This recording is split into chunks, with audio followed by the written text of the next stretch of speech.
Hey guys, Nick from Day of the Dog here, your drummer. I am going to do a quick rig rundown for you guys. I'm sure there's lots of drummers that want to know what I'm using. So we'll start off with the cymbals. Right away, we got our Holy China. It's cracked up. We love to bash on this thing. It's good. Thank you, Chad Smith, for excellent sounding China cymbal. Right over here, AAX Heavy Crash. It's a 19-inch. I like something that's a little bit heavier, thicker, something I can ride on. These tend to maybe last like 4 months, 5 months for me or something like that. I try to get as much life out of it as I can, but when you're in a rockin' band, you gotta fucking demolish. So, 19-inch Heavy Crash. It has a nice ring out to it as well. Right over here, we got our 22-inch Legacy ride cymbal, HHX. Now, this is a Dave Weckl ride cymbal. Sounds wonderful in the studio.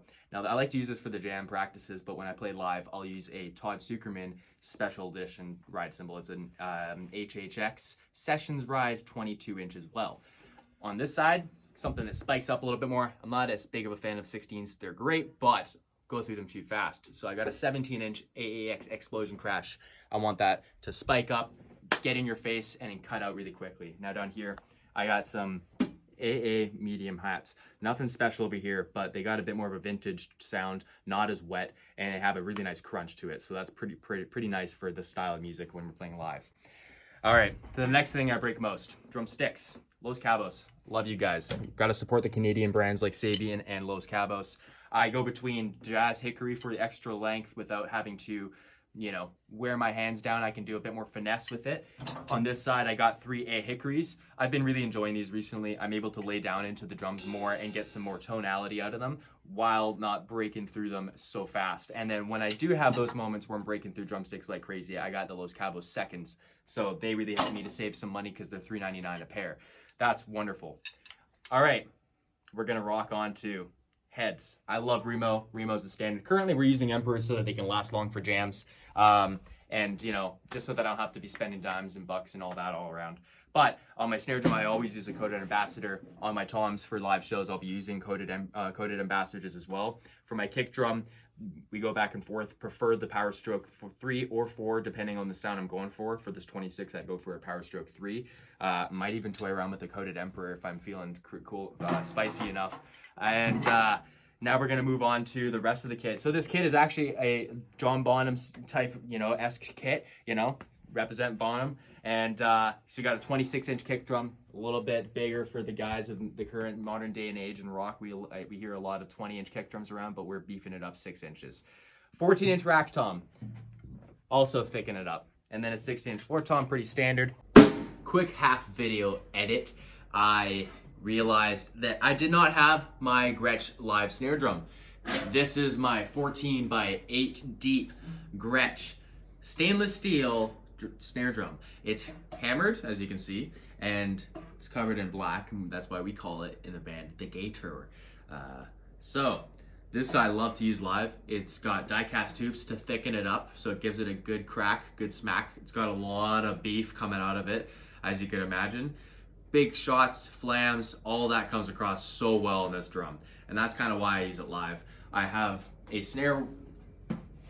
a leather snare weight on top, which is magnetic. I can use it in that way, put it down, and it allows me to, use muting in various ways for the snare drum. And then I also have lug locks on it as well. And then for the head, I use a Remo controlled sound. Just because it's a deep drum that requires a little bit of focus. I don't want it to get too wild on me, so yeah. And then I'll go in depth a bit more about this snare drum, which was the one that would have been in the studio that you saw. This is a 40th anniversary Simon Phillips snare drum. It is with 2 plies of maple, then 2 plies of walnut, and then another 2 plies of maple. It has re-rings, and we love that. Thank you, Tama, for this gorgeous snare drum, and as well as thank you Simon Phillips. 40 years with Tama, great, wonderful. I put on the 42-strand Sabian snare wires to both of them. That Gretsch snare drum has about 16 left, which is fine by me. This one I just put on. It might be a little bit too much because I like to have the snare drum breathe a little bit more, but I might try around the 30s. Anyways, back to the rest of the video. As for if you walk around this side, my friendly man, we're using an array of different hardware, but mainly it's a Yamaha for cymbal stands.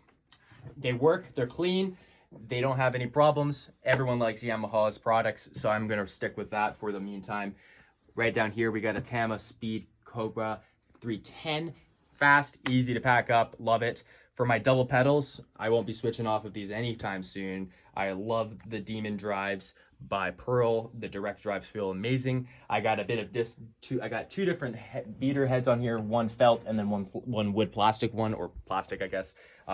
Purely just so I have some difference in the sound. I don't want too much attack. I want a bit more roundness with this 26-inch kick drum.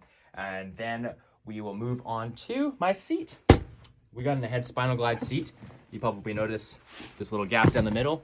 And number one, keep it fresh. And number two, we're gonna make sure that we have a nice spine and not getting it compressed, because I don't want to have any long-term damage as a drummer.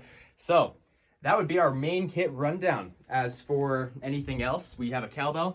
Gotta have more cowbell. We got a metronome. Come see us at our show. Come check out these wild, wicked drums in person and see how loud they thump. All right, December 2nd at the Pearl on Granville Street.